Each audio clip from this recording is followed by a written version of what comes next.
Selamat datang di dunia novel. Kali ini kita akan menyaksikan Martial Arts Reigns. Selamat menyaksikan. Episode 1, Air Es.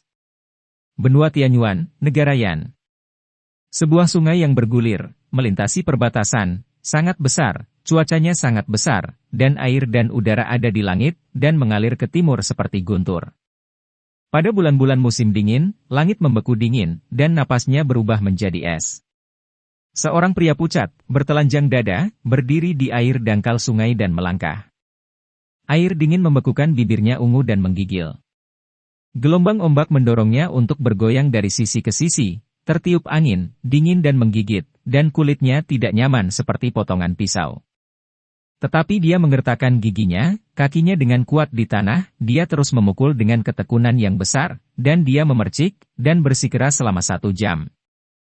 Meskipun dia tahu bahwa metode pemurnian semacam ini yang mengandalkan air es untuk merangsang potensi dapat menyebabkan kerusakan besar pada tubuh. Alasannya begitu, tanpa dia, hanya untuk menjadi lebih kuat. Yeming berusia 15 tahun, di sebelah keluarga Ye di kota Shanshui. Pada usia 10 tahun, orang tuanya menyinggung para lelaki besar di Maple Leaf dan keduanya terbunuh. Sejak itu, dia bersumpah diam-diam bahwa dia harus menjadi pria yang kuat dan membalas dendam orang tuanya. Tapi 4 tahun kemudian, dia bahkan bukan seorang prajurit sekarang. Awalnya, dengan kualifikasi, jika tidak ada kecelakaan, sekarang dia setidaknya 3 kali lipat. Tapi setengah tahun yang lalu, dia dihancurkan oleh cucu leluhur-leluhurnya Ye Shenying, dan dia menjadi orang yang boros yang tidak bisa memperbaiki seni bela diri. Alasannya adalah bahwa dia secara tidak sengaja mendapatkan rumput naga merah yang berharga, yang Ye Shenying tahu sebelum dia bisa menggunakannya. Pihak lain segera memimpin beberapa budak jahat untuk merebut, tidak hanya mengambil rumput naga merahnya, tetapi juga dengan keras menghancurkan meridiannya, menyebabkan dia menjadi orang yang sia-sia yang tidak dapat memperbaiki seni bela diri. Setelah menderita pukulan seperti itu, Ye Ming tidak pernah putus asa. Tanpa meridian, perbaiki tubuh Anda. Keluarga Ye tidak memberikan sumber daya, jadi berlatihlah dengan metode pelatihan air es tingkat terendah. Jadi, sepanjang musim dingin, ia direndam dalam air es untuk merangsang potensi kehidupan. Kungfu layak menjadi orang yang peduli, dan sekarang dia sangat tangguh, dan bisa bertarung dengan pejuang di lingkungan darah. Wow! Akhirnya, dia tidak bisa menahannya. Yeming berdiri dari air sungai, terlihat dengan gas putih, dan setiap inci kulit dan tulangnya gemetar. Dingin dan mati rasa di tubuhnya dengan cepat berubah menjadi rasa sakit di hati, dan ekspresinya dingin, matanya sedingin cuaca. Dikabarkan bahwa orang yang menyempurnakan tubuh lebih baik daripada seorang seniman bela diri. Tetapi metode latihan tubuh air es ini terlalu menyakitkan. Dalam jangka panjang, aku takut bahwa aku tidak akan hidup selama 20. Untuk terus berlatih, Anda tidak hanya harus membalas dendam orang tua Anda, tetapi juga meminta keadilan kepada Ye Shenying. Ya Tuhan! Orang tua saya terbunuh dan urat nadi saya hancur, tetapi Anda tidak pernah ingin mengalahkan saya. Yeming mengganti pakaiannya dan kembali ke rumah Ye. Rumah keluarga Ye adalah area hunian bergaya taman terbesar dan termewah di kota Shanshui. Rumah-rumah tersebut berjajar dan menempati area seluas lebih dari 10 hektar. 5 anak tangga dan 1 lantai, 10 anak tangga dan 1 pavilion, di antara mereka semua bangunannya tinggi dan megah, dengan balok dan pilar berukir, serta sulaman emas dan perak. Tapi di sudut Menshan, sebenarnya ada dinding halaman bobrok dengan pondok jerami rendah, yang merupakan tempat tinggal Yeming. Tidak lama setelah Yeming kembali ke pondok jerami, dia mendengar ledakan dan pintu ditendang terbuka. Seorang pemuda bermata kelabu dengan harga diri dan seorang pemuda berwajah panjang mengenakan kamuflase masuk. Pemuda bermata abu-abu itu memegang mangkuk laut, dan wajahnya tidak sabar. Mangkuk laut sangat kotor, ujung-ujung mangkuk rusak, dan ada lapisan minyak hitam di luar, mengeluarkan bau aneh. Mangkuk laut penuh dengan residu yang berantakan, dan banyak tulang ikan dan tulang ayam yang dimakan orang lain menumpuk menjadi ujung yang tajam. Pria muda berpakaian abu-abu adalah bawahan keluarga Ye, bernama Husaner. Bocah lelaki di Jinpao ini memiliki sepasang mata persik, bibir tipis dan dagu yang runcing. Ia dilahirkan dengan penampilan perempuan berujung 3, ia membawa sepasang tangan, dan memiliki ekspresi yang tampan. Pria muda ini, Ye Ming secara alami tahu bahwa dia adalah putra-putra kedua patriark Ye Wansheng, Ye Yelie, setengah tahun lebih tua darinya. Sejak kematian orang tuanya, Ye Zhenxiong ini telah menggertaknya dengan banyak budak. Karakternya sangat buruk. Yah! Bukankah ini si jenius kecil Ye Ming yang dulu dimiliki keluarga kita? Kamu memiliki wajah pucat, anggota tubuhmu gemetar. Apakah kamu pernah ke sungai Lijiang dan dilarutkan dengan air es? Manusia, jika kamu memiliki pengetahuan sendiri, jika kamu membuangnya, kamu akan kehilangan itu. Tidak peduli seberapa putus asa itu tidak ada gunanya. Bibir Ye Xiong menyelinap pergi. Ironis, aku bilang sia-sia, sudah waktunya untuk makan malam, ayo makan. Husaner segera bekerja sama dan membanting mangkuk laut di tanah. Lalu dia menatap Ye Ming dengan pandangan menghina, memegangi lengannya dan berkata, ayo, aku ingin mengambil mangkuk itu. Lihat ekspresinya, seolah dia adalah Ye seperti pemilik rumah. Ye Ming tiba-tiba bergegas ke atas. Meskipun makanan yang dia kirim sebelumnya adalah dedak dan bubur, itu juga segar. Lebih baik sekarang, benda-benda brengsek itu dengan sengaja memberinya sisa makanan. Melihat wajah Ye Ming jelek, Husaner menyeringai dan mengangkat alisnya, yah, ada apa? Jangan makan itu. Aku bisa memberi makan kepada anjing tanpa itu. Juga aku adalah jenius 3 kali dari prajurit asli? Ye Ming tanpa ekspresi, dengan dingin, Husaner, beri aku sisa makanan, apakah idemu?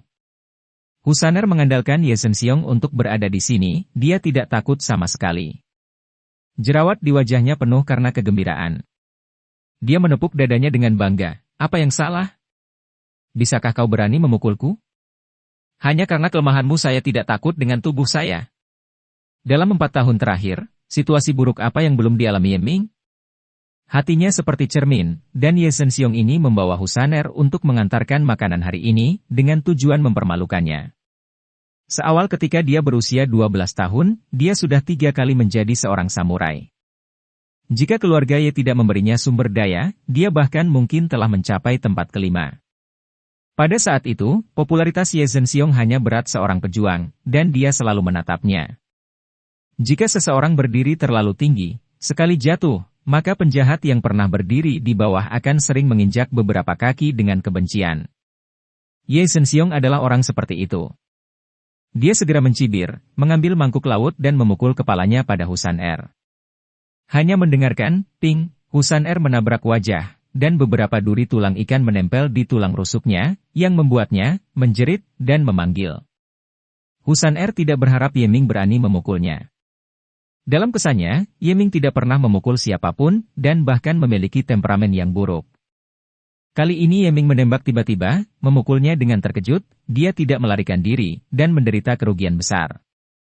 Binatang kecil, kamu berani memukulku? Husaner sangat marah, mengayunkan tinjunya, dan bergegas menuju Ye Ming dengan ganas. Ye Ming telah menggunakan air es untuk memperbaiki tubuhnya selama 6 bulan terakhir, dan kecepatan reaksinya lebih dari 2 kali lipat dari orang biasa. Begitu tinju Husaner tiba, tubuhnya bergetar, dan tulang belulangnya sedikit bergetar, seperti kucing yang menginjak ekornya, merespons dengan sangat cepat. Melihatnya sedikit condong ke satu sisi, dia menghindari pukulan Husan yang tak terucapkan, dan kemudian menendangnya keluar. Oh! Husaner merasakan sakit di selangkangannya, seolah disambar petir, wajahnya berubah dari putih menjadi merah, lalu dari merah ke putih. Dia segera berpegangan pada hal yang tragis, keringatnya dingin di dahinya, dan dia tampak hidup. Anjing budak! Lain kali kamu berani mengirim sisa makanan, Tuan Ben akan merendang telur burungmu. Kata Ye Ming dengan sengit. Meskipun ia biasanya tidak mau membandingkan dengan penjahat-penjahat ini, begitu sesuatu menyentuh garis bawahnya, ia harus melawan balik tanpa mempedulikan konsekuensinya. Misalnya, situasi hari ini, jika dia tidak mengembalikan warnanya, saya khawatir dia akan selalu memakan sisa makanan orang lain. Dia tidak akan pernah menerima rasa malu seperti itu. Ye Zhenxiong terkejut, dan wabah Ye Ming yang tiba-tiba mengejutkannya. Dia tidak bisa membantu tetapi menjadi marah dan menunjuk ke Ye Ming dan mengutuk, bajingan kecil, berani memukul seseorang di depan saya, apakah Anda ingin mati? Rambut Ye Ming masih basah. Pada saat ini, suhu tubuhnya mengepul, dan dia melayang-layang putih seolah-olah dia membunuh. Dia menatap Ye Zhenxiong dengan dingin dan berkata, "Ye Zhenxiong, jika kamu tidak yakin, ayo pukul Field." Meskipun dia tidak bisa lagi berlatih Qi, jika dia mengajar 1 lawan 1, tidak apa-apa untuk mengajar Ye Xiong. Ye Zhenxiong menelan ludah. Dia tahu bahwa Ye Ming telah menjadi penguasa pertempuran setelah orang tuanya meninggal. Saya tidak tahu berapa kali, dia jelas membawa banyak preman untuk saling mengajar, tetapi dia selalu menderita beberapa kali secara tidak sengaja, sakit ketika dia memikirkannya. Selain itu, anak itu pergi ke sungai Lijiang seperti orang gila, dan berani berlatih dengan metode latihan air es seni bela diri dengan kekuatan ledakan besar. Begitu dia mulai, dia takut tidak akan mengambil keuntungan. Matanya berbalik, dia menyeringai, "Jangan gila, Husaner adalah budak Zenying. Kamu memukulnya, Zenying tidak akan membiarkan kamu pergi, kamu sudah mati." Setelah itu, Ye Zhenxiong berjalan pergi. Husaner tertegun untuk beberapa saat, dan berjalan dengan kaki masih. Dia melirik Ye Ming sebelum pergi, tapi dia tidak berani mengatakan apa-apa. "Aku takut Ye Ming akan memberinya tendangan lagi." "Kamu Zenying." "Itu dia lagi. Pria yang menyambar rumput naga merahnya dan menghancurkan meridiannya." Ye Ming mengepalkan tinjunya dengan kuat, buku-buku jari, menggedor, dan dia memotong giginya. "Ye Zenying. Semua yang kau bawa padaku, aku akan membayar 10 kali lipat." Lari Husan pergi dan mengusir Ye Zhenxiong. Ye Ming merasa sangat lapar. Dia mengeluarkan mangkuk nasi dari dasar tempat tidur. Tidak ada nasi di mangkuk nasi, jadi dia harus makan di luar. Setelah orang tuanya meninggal, ia meninggalkan beberapa barang yang sedikit, hampir tidak cukup baginya untuk makan. Ada pintu kecil di sudut timur laut rumah Ye untuk orang-orang dan pedagang manusia berjalan masuk dan keluar. Ye Ming biasanya memukul di sini untuk pergi keluar. Keluar pintu kecil, ada jalan di seberangnya, dan ada deretan pohon willow besar di pinggir jalan. Keadaan yang terletak di utara, angin dingin menusuk di bulan, pohon willow hanya memiliki cabang-cabang telanjang, dan tanah ditutupi dengan es. Pada saat ini tidak ada yang mau keluar dan tinggal di rumah sambil memegang kompor untuk pemanas. Jalan yang jarang penduduknya sangat sepi. Dia berbelok ke kiri dan hendak pergi ke toko beras. Saya melihat seorang pengemis tua duduk di bawah pohon willow besar.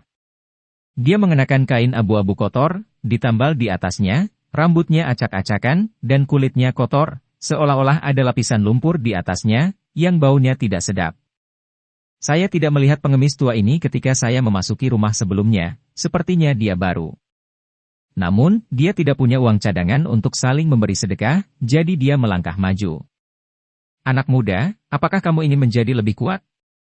Pengemis tua itu tiba-tiba berbicara, suaranya tidak keras, tetapi Ye Ming mendengar skornya. Dia berhenti dan berbalik untuk menatap orang lain, bertanya dengan aneh, "Apakah Anda berbicara dengan saya?" Pengemis tua itu datang, matanya mendung, memberikan perasaan hampa. "Anak muda, aku merasakan kebencian dan keterikatan darimu. Jika kamu mau, aku bisa membuatmu kuat dan memberimu kemampuan untuk membalaskan darah dan membenci," kata pengemis tua itu. Reaksi pertama Ye Ming adalah bahwa pihak lain adalah pembohong, meridiannya dihancurkan, bagaimana ia bisa menjadi lebih kuat?